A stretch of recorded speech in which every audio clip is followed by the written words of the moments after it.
Hello बच्चों, नमस्कार। मैं डॉक्टर योगेश शर्मा, व्याख्याता भूगोल, आप सभी का एक बार फिर से लकी एजुकेशन में स्वागत करता हूं। तो देखिए बच्चों, हमारा जो पार्ट नंबर 9 था वो कंप्लीट हो चुका था पिछले लेक्चर में, और अब नया जो लेसन है वो हम चालू कर रहे हैं आज के लेक्चर में। उससे पहले मैं कुछ बातें आपसे कर लेता हूं। तो मैं कहना ये चाह रहा हूं कि हमारे 2 पार्ट हो चुके हैं, 8 पार्ट यानी जल संसाधन और 9 पार्ट यानी भारत में कृषि, और वो दोनों आपके पास उपलब्ध हैं यूट्यूब पर हमारे लकी एजुकेशन ऐप के माध्यम से।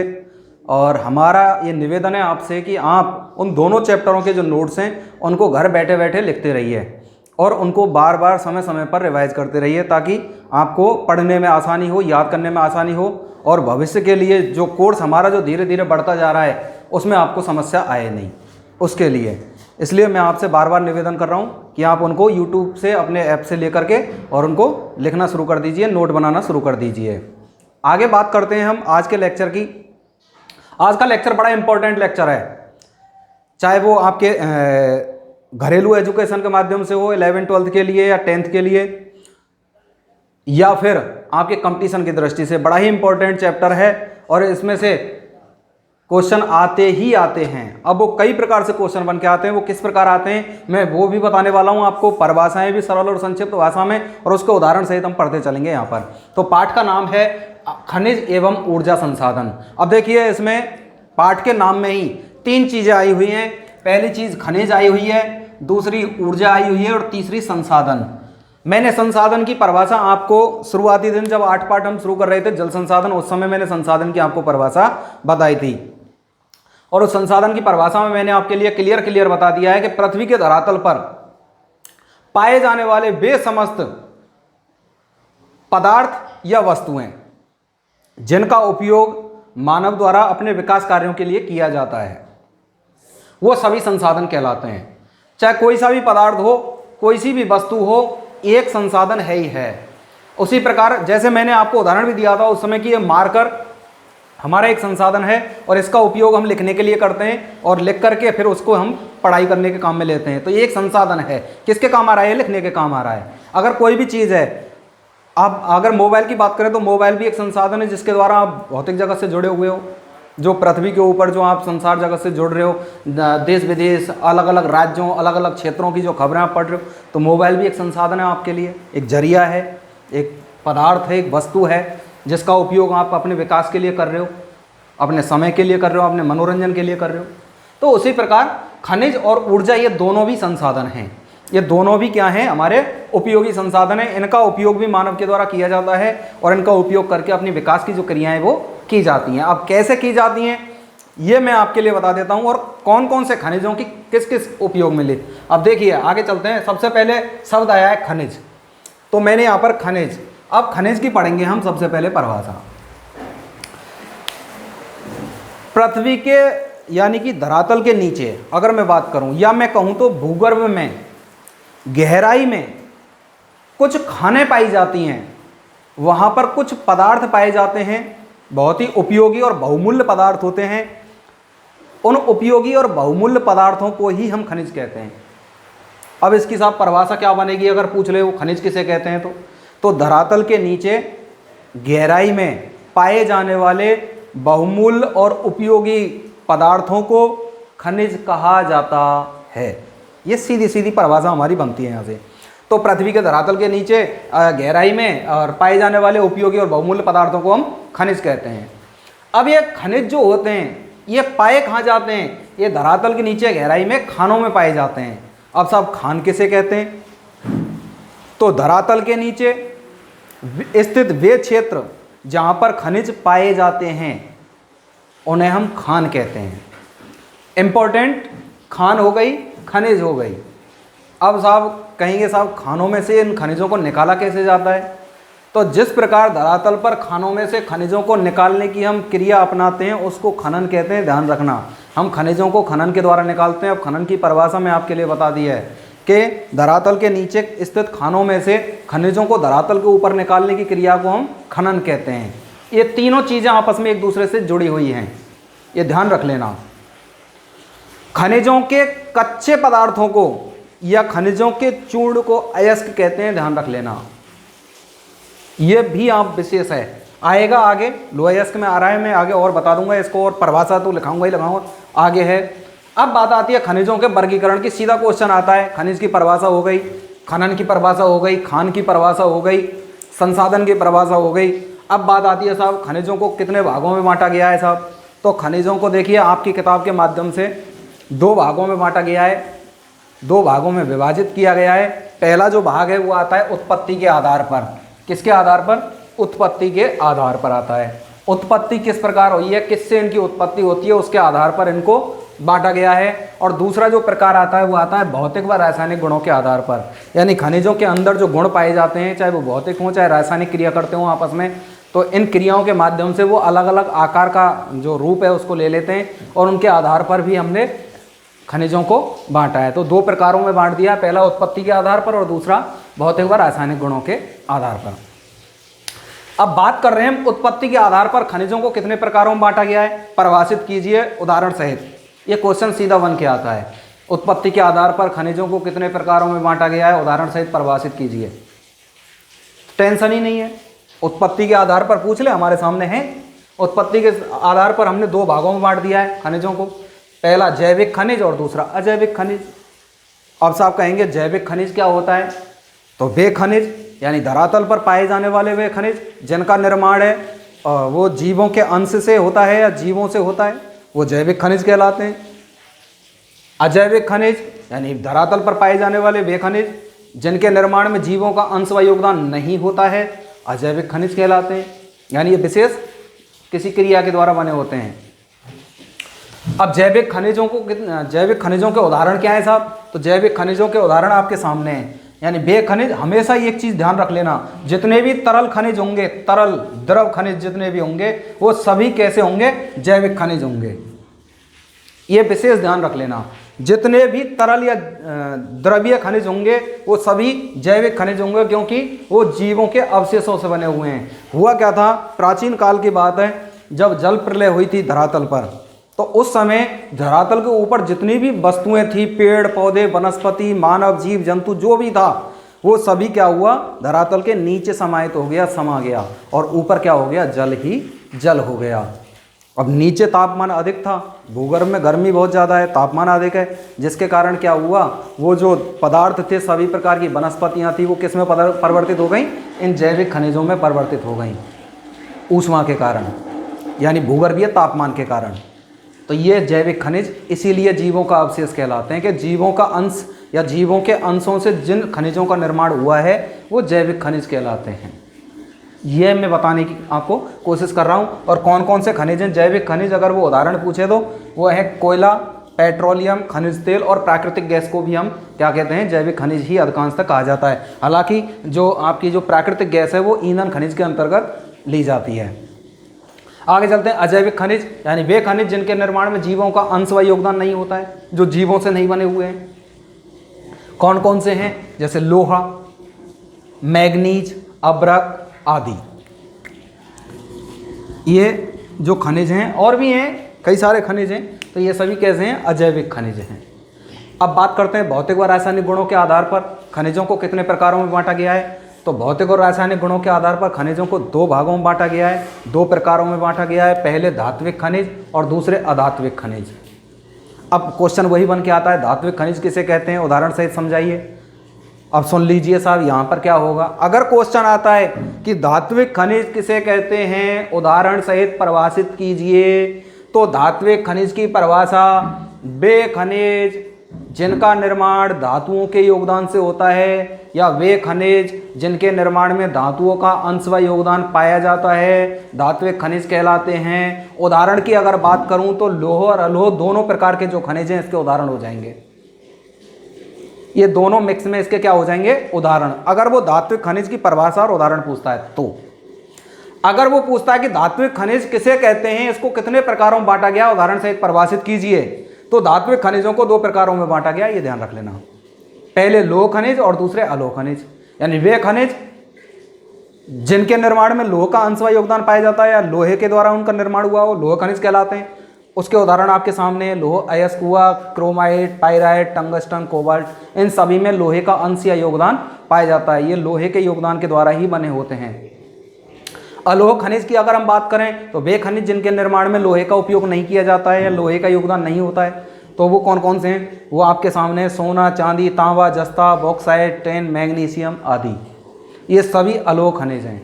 अगर लोहे की खनिज की परिभाषा पूछे तो वे खनिज जिनका निर्माण है वो लोहे के उपयोग द्वारा होता है, लोह खनिज कहलाते हैं, लोहे के अंशों द्वारा होता है। और वे खनिज जिनमें लोहे का अंश या योगदान नहीं होता, अलोह खनिज कहलाते हैं। लोह खनिज के आपको उदाहरण सामने हैं, अलोह खनिज के उदाहरण सामने हैं। अगर धात्विक खनिज के उदाहरण पूछे तो दोनों मिक्स हो जाएंगे, ध्यान ये रखना है आपको, मैं जो बताना चाह रहा हूँ। अब चलते हैं अधात्विक खनिज। वे खनिज जिनके निर्माण में धातुओं का अंश व योगदान नहीं होता है, अधात्विक खनिज कहलाते हैं। अधात्विक खनिजों को ऊर्जा या ऊष्मा खनिज के रूप में बांटा गया है। तो अधात्विक खनिज में अधिकांशतः कौन से खनिज आते हैं? ऊर्जा खनिज, यानी वे खनिज जिनके उपयोग से ऊर्जा की प्राप्ति होती है या ऊष्मा की प्राप्ति होती है, ऊर्जा खनिज कहलाते हैं। अब ऊर्जा या ऊष्मा खनिजों को भी दो भागों में बांट दिया गया है। ईंधन खनिज, एक तो वो जिन्हें हम ईंधन के रूप में काम में लेते हैं। भाई हम ईंधन के रूप में मान लीजिए कोयला है, उसको हम ले रहे हैं उपयोग में, तो उसके द्वारा हमें क्या मिल रही है? ऊष्मा मिल रही है, ऊर्जा मिल रही है, और हम दूसरी वस्तुओं का उससे जो है निर्माण क्रिया है उसको शुरू कर रहे हैं। पेट्रोल है, हम बाइक चला रहे हैं, बाइक में क्या चाहिए? पेट्रोल, क्योंकि पेट्रोल से बाइक में क्या आएगी? ऊर्जा उत्पन्न होगी, जिससे वो आपको एक स्थान से दूसरे स्थान पर ले जा सकती है। तो ये ईंधन खनिज है, ये ईंधन के रूप में ऊर्जा काम आती है। अगला है परमाणु या ऊर्जा अणु खनिज, तो परमाणु खनिज, सीधा क्वेश्चन आता है परमाणु खनिज कौन कौन से हैं, और परमाणु खनिजों के उदाहरण वो पूछ लेता है।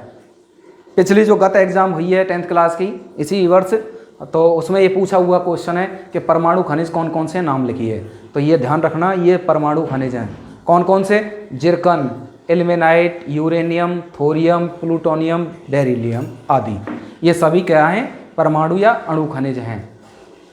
इनका उपयोग हम विशेष प्रकार की सुरक्षा सामग्रियों को बनाने में करते हैं, जो रक्षा सामग्रियाँ होती हैं हमारी, उनको बनाने में करते हैं, या अपनी किसी विशेष परिस्थिति के समय उपयोग आने वाली वस्तुओं का निर्माण हम वो करते हैं परमाणु या अणु खनिजों के द्वारा। तो ये आपका एक चार्ट हो गया खनिजों का। मैं चाहता हूँ आप इसको नोट कर लें ढंग से, और उसके बाद में इनकी एक एक करके परिभाषा आपको लिखा रहा हूँ आगे, और आप बतौर परिभाषा सहित और मैं उदाहरण सहित लिखाता चलूँगा, उनको आप उसी प्रकार से नोट कर लेना बहुत ही सरल भाषा में। तो इस चार्ट को आप नोट कर लीजिए, ये आपके सामने है, और बात आगे कर रहे हैं फिर हम खनिजों की परिभाषा और उदाहरणों की। हाँ, तो देखिए बात करते हैं हम आगे परिभाषाओं की।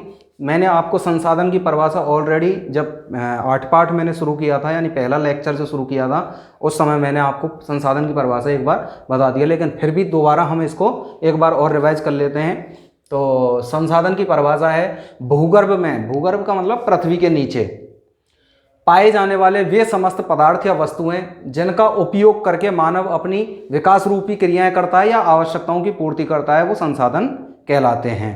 तो पृथ्वी के नीचे वे सभी प्रकार के पदार्थ या वस्तुएं जो मानव के उपयोग में आती हैं, आवश्यकताओं की पूर्ति करती हैं और विकास रूपी क्रियाएं करती हैं, संसाधन कहलाती हैं।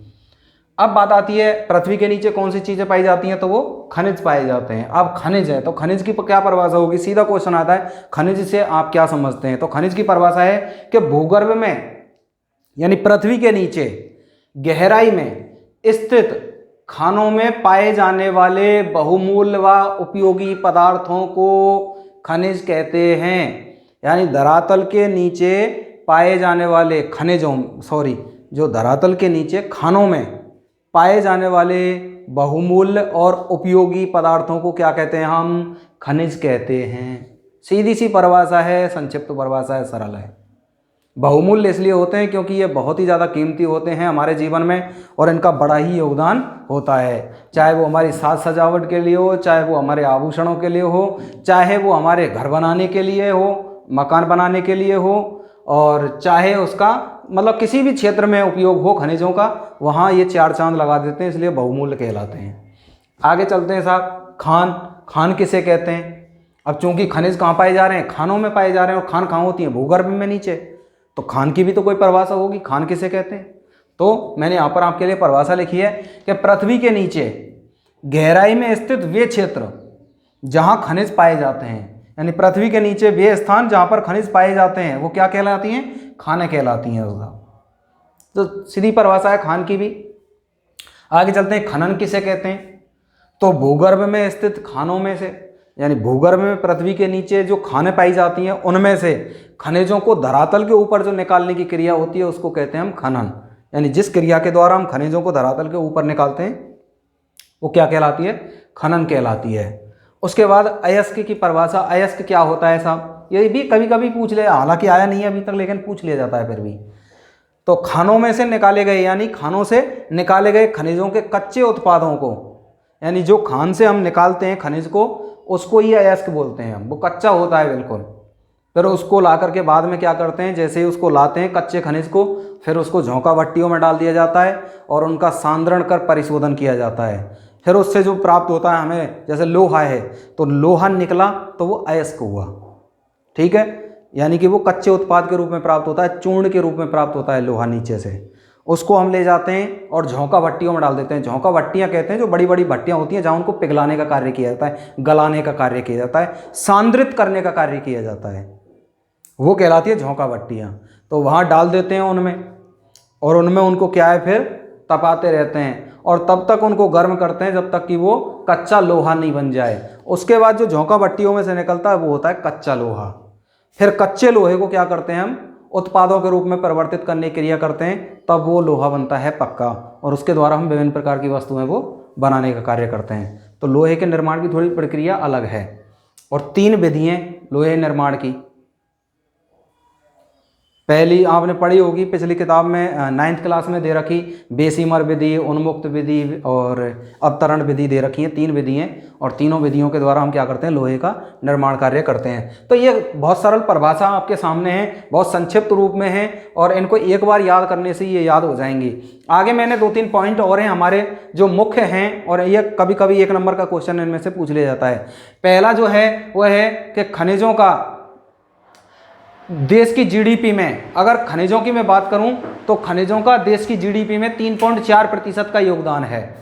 जीडीपी सकल घरेलू उत्पाद, मैंने आपको कल ही बताया है, पिछले लेक्चर में बताया है कि जीडीपी की फुल फॉर्म क्या है, ग्रॉस डोमेस्टिक प्रोडक्ट, यानी सकल घरेलू उत्पाद उसे हम कहते हैं। ये भी 1 नंबर का क्वेश्चन आता है, जीडीपी का पूरा नाम लिखिए, इसको भी आप बिल्कुल कंठस्थ कर लें, तो इसको बिल्कुल हल्के में ना लें, इसलिए मैं बार बार चल रहा हूँ। तो देश की सकल घरेलू उत्पाद में अगर खनिजों को देखें तो 3.4% का योगदान होता है। कितने प्रतिशत का? 3.4% का योगदान होता है। और औद्योगिक उत्पादन की अगर बात करें तो औद्योगिक उत्पादन में खनिजों का 11% का योगदान होता है। उद्योगों में जो उत्पाद तैयार किए जाते हैं उनमें 11% का योगदान खनिजों का ही होता है।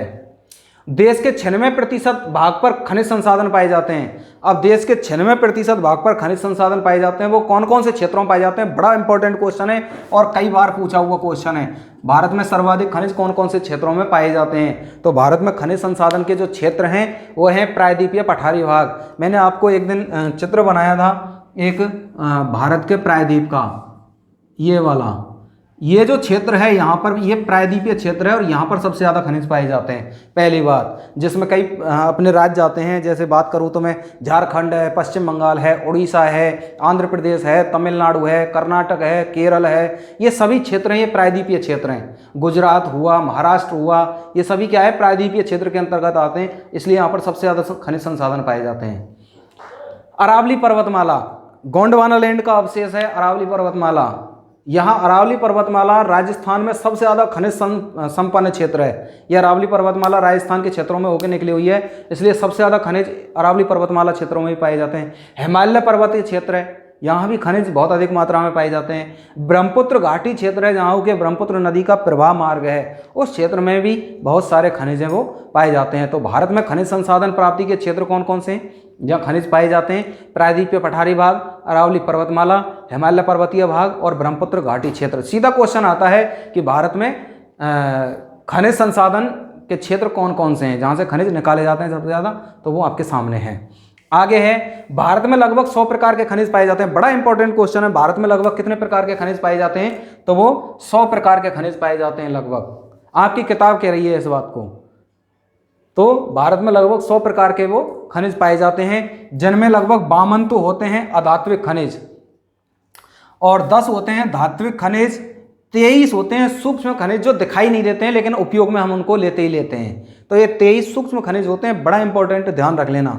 और 4 हैं ईंधन खनिज जो मुख्यतः आपके उपयोग में आते हैं, चाहे वो कोयला हो, चाहे वो पेट्रोल हो, चाहे वो प्राकृतिक गैस हो, और चाहे वो परमाणु खनिज हों आपके, वो सभी क्या है आप उपयोग में लेते ही लेते हैं। 4 ईंधन खनिज आपके सामने हो जाते हैं। तो इस प्रकार से भारत में 100 प्रकार के खनिज पाए जाते हैं, जिनमें 52 अधात्विक खनिज होते हैं, 10 धात्विक खनिज होते हैं, 23 सूक्ष्म खनिज होते हैं और 4 ईंधन खनिज होते हैं। देश की जीडीपी की अगर बात करूं तो उसमें खनिजों का 3.4% योगदान होता है और औद्योगिक उत्पादन में 11% का योगदान होता है। अगर मैं बात करूं कि देश के 96% भाग पर खनिज संसाधन कौन कौन से क्षेत्रों में पाए जाते हैं, तो वो प्रायद्वीपीय पठारी भाग, अरावली पर्वतमाला, हिमालय पर्वतीय क्षेत्र और ब्रह्मपुत्र घाटी क्षेत्र, यहाँ पर खनिज सबसे ज़्यादा पाए जाते हैं। आपके सामने संसाधन की परिभाषा है, खनिज की परिभाषा है, खान की परिभाषा है, खनन की परिभाषा है, अयस्क की परिभाषा है, और क्वेश्चन सर्वाधिक इन्हीं में से आए हुए हैं। तो आप बिल्कुल भी ना घबराएं और इसको नोट कर लीजिए,